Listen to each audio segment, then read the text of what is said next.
India TV YouTube channel को subscribe करें और बेल आइकन दबाएं। कैबिनेट विस्तार से पहले सरकार ने कई राज्यों में बदले राज्यपाल। कर्नाटक के गवर्नर बने थावरचंद गहलोत। रमेश बैस झारखंड के गवर्नर बने। बंडारू दत्तात्रेय हरियाणा के नए राज्यपाल। मंगू भाई छगन भाई पटेल एमपी के गवर्नर। राजेंद्रन विश्वनाथ आर्लेकर को हिमाचल की जिम्मेदारी। पीएस श्रीधरन पिल्लई को गोवा भेजा गया। सत्यदेव नारायण आर्य त्रिपुरा के राज्यपाल। हरिबाबू कंभापति मिजोरम के नए राज्यपाल। आंध्र प्रदेश के बीजेपी नेता हैं कंभापति। सूत्रों के मुताबिक 8 जुलाई को होगा मोदी कैबिनेट का विस्तार। सूत्रों के माने तो करीब 20 नए चेहरों को जगह मिलेगी। ज्योतिरादित्य सिंधिया ने रद्द किया अपना देवास दौरा। दोपहर 3:30 बजे की फ्लाइट से इंदौर से दिल्ली के लिए रवाना होंगे। दिल्ली आने से पहले उज्जैन पहुंचे सिंधिया। महाकाल के दर्शन किए।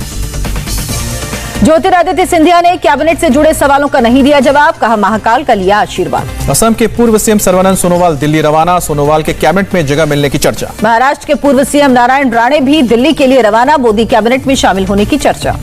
पश्चिम बंगाल बीजेपी अध्यक्ष दिलीप घोष ने भी कैबिनेट विस्तार पर नहीं की टिप्पणी। कहा पीएम मोदी जिसको जो जिम्मेदारी देंगे वो संभालेगा। कैबिनेट विस्तार से पहले आया नया ट्विस्ट। सूत्रों के मुताबिक जेडीयू कैबिनेट में मांग रही 4 पद। बीजेपी 2 पद के लिए तैयार। बिहार से जेडीयू के आरसीपी सिंह को बनाया जा सकता है मंत्री। लल्लन सिंह और संतोष कुशवाहा भी रेस में। मंत्रिमंडल में शामिल होने वाले मंत्रियों में यूपी से अनुप्रिया पटेल के नाम की भी चर्चा। जफर इस्लाम को भी मंत्रिमंडल में मिल सकती है जगह। महाराष्ट्र से बीजेपी सांसद हिना गावित को केंद्र में जगह मिल सकती है। इसके अलावा प्रीतम मुंडे को भी शामिल किया जा सकता है। मोदी कैबिनेट में कर्नाटक से BY राघवेंद्र और उमेश जाधव रेस में। मुख्यमंत्री येदियुरप्पा के बेटे हैं राघवेंद्र। महाराष्ट्र में बीजेपी के 12 विधायकों के निलंबन पर संग्राम। बीजेपी विधायकों ने विधानसभा की सीढ़ियों पर बैठकर प्रदर्शन किया। विरोध प्रदर्शन के दौरान बीजेपी विधायकों ने विधानसभा के बाहर चलाई मॉक असेंबली। कालिदास कोलंबकर को बनाया गया स्पीकर। पैरेलल असेंबली में बीजेपी विधायकों ने रखा प्रस्ताव। वसूली और भ्रष्टाचार का पर्दाफाश करने के लिए सभी को मौका देने की मांग की गई। नागपुर में बीजेपी कार्यकर्ता सड़क पर उतरे। महाराष्ट्र सरकार के खिलाफ नारेबाजी। नागपुर में बीजेपी कार्यकर्ताओं ने महाराष्ट्र सरकार का पुतला फूंकने की कोशिश की। पुलिस के साथ धक्का मुक्की। शिवसेना सांसद संजय राउत ने बीजेपी विधायकों पर मर्यादा तोड़ने का आरोप लगाया। कहा महाराष्ट्र के इतिहास में कभी स्पीकर के चेंबर में नहीं हुई गाली गलौज। मोहन भागवत के डीएनए वाले बयान पर शिवसेना ने बोला हमला सामना में लिखा हिंदुत्व की आग भड़काकर नहीं जीत सकती है बीजेपी। मुस्लिमों को डीएनए की याद दिलाने की जरूरत क्यों पड़ी। बीजेपी विधायक राम कदम ने कहा शिवसेना को हिंदुत्व पर नसीहत देने का अधिकार नहीं। संघ की शाखा में आने की सलाह दी। पंजाब के सीएम कैप्टन अमरिंदर सिंह दिल्ली पहुंचे। दोपहर करीब 3 बजे कांग्रेस अध्यक्ष सोनिया गांधी के साथ मुलाकात करेंगे। बलिया में यूपी के मंत्री उपेंद्र तिवारी और उनके परिवार को सरेआम गाली देने में कार्रवाई। अब तक 5 गिरफ्तार, 10 लोगों पर केस दर्ज। बलिया में जिला पंचायत चुनाव में समाजवादी पार्टी की जीत के बाद दी गई थी गाली। उपेंद्र तिवारी ने पूछा मेरी मां का क्या गुनाह। बीएसपी सुप्रीमो मायावती का यूपी पुलिस पर आरोप। कहा यूपी पुलिस ने आजमगढ़ में दलितों को न्याय देने की बजाय उन पर हमला किया। मायावती ने यूपी पुलिस के खिलाफ कार्रवाई की मांग की। जम्मू कश्मीर में आज से परिसीमन आयोग का 4 दिन का दौरा शुरू। आज नेशनल कॉन्फ्रेंस के 5 नेताओं का प्रतिनिधिमंडल के साथ मुलाकात। पीडीपी ने परिसीमन आयोग की बैठक का करेगा बहिष्कार। कहा बैठक के नतीजे पहले से तय। आयोग को भेजा खत। परिसीमन आयोग के दौरे पर बोले कविंद्र गुप्ता। कहा बीजेपी चाहती है कि जम्मू कश्मीर में परिसीमन 2 हिस्सों में हो, पहाड़ी और मैदानी इलाकों में। जम्मू एयरफोर्स स्टेशन पर हमले के बाद 10 एंटी ड्रोन सिस्टम खरीदेगा एयरफोर्स। सिस्टम खरीदने की प्रक्रिया शुरू। मल्टी सेंसर से लैस होगा सिस्टम। गुरुग्राम के पटौदी में हिंदू महापंचायत में करनी सेना के प्रमुख सूरजपाल अम्मू के बिगड़े बोल। ओवैसी के खिलाफ बोले अपशब्द। पहले अपना घर संभालने को कहा। अम्मू ने सैफ अली खान के परिवार पर भी निशाना साधा। का अगर हिंदू समाज जग गया तो न तैमूर पैदा होगा, न औरंगजेब और न बाबर। असम के मुख्यमंत्री हेमंत शर्मा का बड़ा बयान। अगर कोई अपराधी पुलिस कस्टडी से भागे तो उसको गोली मारने का पैटर्न गलत नहीं। हेमंत बिस्व शर्मा ने कहा हथियार लेकर भाग रहे बदमाश के पैर में गोली मार सकती है पुलिस। असम पुलिस को डरने की जरूरत नहीं, कानून का दिया हवाला। यूपी के बांदा के जेल में बंद बाहुबली मुख्तार अंसारी का बदला हुलिया। वीडियो कॉन्फ्रेंसिंग के जरिए सुनवाई के दौरान जज से अपने बैरक में टीवी लगाने के लिए गिड़गिड़ाया। मुख्तार अंसारी ने खुद खिलाड़ी होने और इस वक्त यूरो फुटबॉल चलने का किया जिक्र। वकील के मुताबिक जज ने टीवी ऑर्डर करने की कही बात। दिल्ली हाईकोर्ट ने दिया ट्विटर को अल्टीमेटम। 8 जुलाई तक बताने को कहा कि कब तक नियुक्त करेगा ग्रीवांस ऑफिसर। सेना प्रमुख जनरल नरवणे और ब्रिटिश सेना के चीफ ऑफ जनरल स्टाफ की मुलाकात। मिलिट्री के साझा सहयोग पर चर्चा। दिल्ली के सीएम केजरीवाल ने की आर्थिक योजना की शुरुआत। कोरोना से प्रभावित हुए परिवारों को दी जाएगी मदद। कोरोना से जान गंवाने वालों के परिवार को दी जाएगी 50,000 की सहायता। कमाने वाले व्यक्ति की कोरोना से मौत होने वाले परिवार को हर महीने 2,500 रुपए देगी दिल्ली सरकार। सुप्रीम कोर्ट ने जगन्नाथ पुरी के अलावा उड़ीसा के दूसरी जगहों पर रथ यात्रा निकालने की अनुमति नहीं दी। सभी याचिकाएं खारिज। दिल्ली हाईकोर्ट ने केंद्र और अन्य को नोटिस जारी किया। समलैंगिक विवाह को विदेशी विवाह अधिनियम और विशेष विवाह अधिनियम के तहत कानूनी मान्यता देने की मांग करने वाली याचिका पर जारी हुआ नोटिस। रक्षा मंत्री राजनाथ सिंह और केंद्रीय मंत्री अनुराग ठाकुर ने हिमाचल प्रदेश के लिए कोरोना राहत सामग्री को हरी झंडी दिखाई। रवाना किए गए हैं 900 से ज्यादा कॉन्सेंट्रेटर्स भेजे।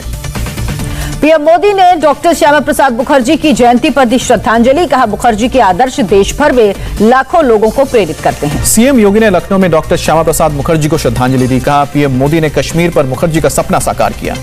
देश में कोरोना के केस घटे। पिछले 111 दिन में कल सबसे कम केस दर्ज हुए। सामने आए 34,000 से ज्यादा नए केस, 553 लोगों की मौत। देश की कोरोना से रिकवरी रेट बढ़कर अब 97.17% तक पहुंचा है। एक्टिव केस की संख्या कम होकर 4,64,357 हुई है। केरल में पिछले 24 घंटे में आए 8,000 से ज्यादा कोरोना के केस। 24 घंटे में 102 लोगों की मौत हुई। महाराष्ट्र में बीते 24 घंटे में 6,740 कोरोना के केस मिले। 51 लोगों की जान गई है। दिल्ली में कोरोना के 54 नए केस आए सामने। 24 घंटे में 2 लोगों की मौत।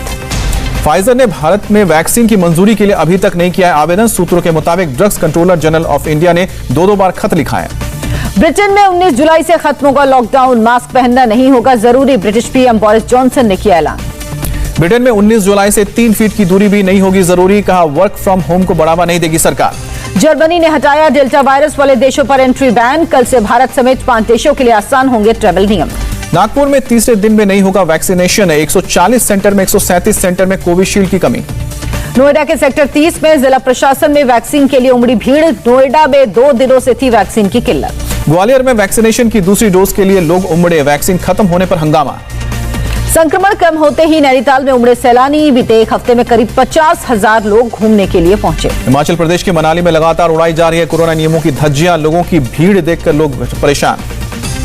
हिमाचल के डलहौजी में पर्यटकों की भीड़। कोरोना गाइडलाइंस का उल्लंघन। श्रीनगर में लॉकडाउन में ढील के बाद से बढ़ने लगी है पर्यटकों की संख्या। कोविड प्रोटोकॉल का ध्यान भी रखा जा रहा है। जयपुर में केमिकल ड्रम से भरा ट्रक फ्लाईओवर के नीचे गिरा। सर्विस रोड से ट्रक हटाते वक्त लगी आग। फायर ब्रिगेड की कई गाड़ियां मौके पर। मुंबई के पास ठाणे में प्रभात टॉकीज के 4 दुकानों में आग लगी। किसी के घायल होने की खबर नहीं।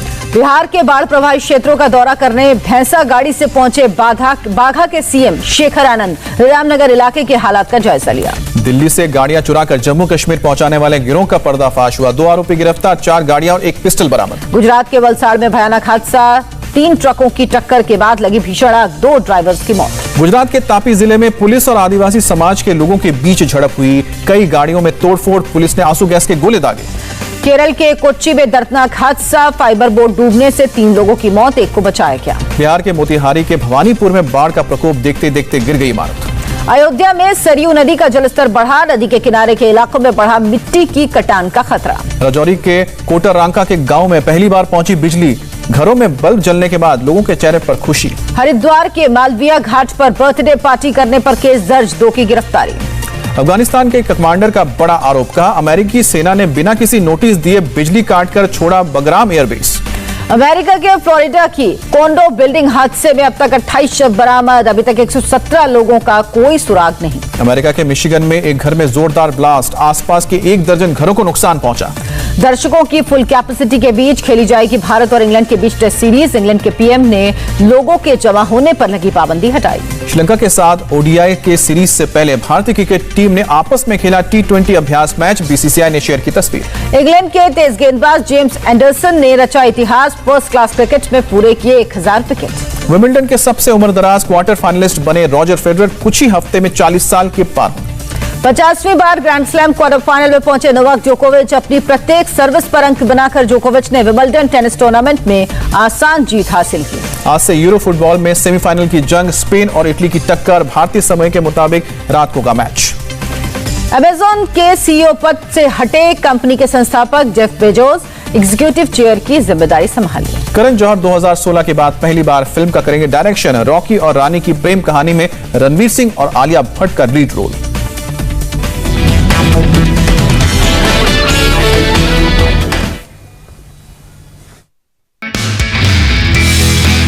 नमस्ते, मैं हूं मीनाक्षी जोशी। वीडियो और खबरों से अपडेट रहने के लिए India TV YouTube channel subscribe करें। बेल आइकन दबाना ना भूलें। जुड़े रहें इंडिया टीवी के साथ।